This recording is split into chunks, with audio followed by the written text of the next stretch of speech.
So Kaaren, tell us one super tip on getting started in real estate investing. Gosh, meetup.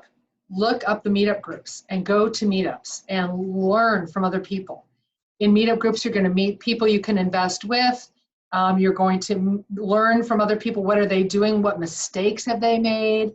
What victories have they made? Plus, the speakers are great. You get, for like $20 to go to a meetup or whatever it costs, you get this world-class information from somebody in the trenches doing investing, and they're just there to share their information with you typically.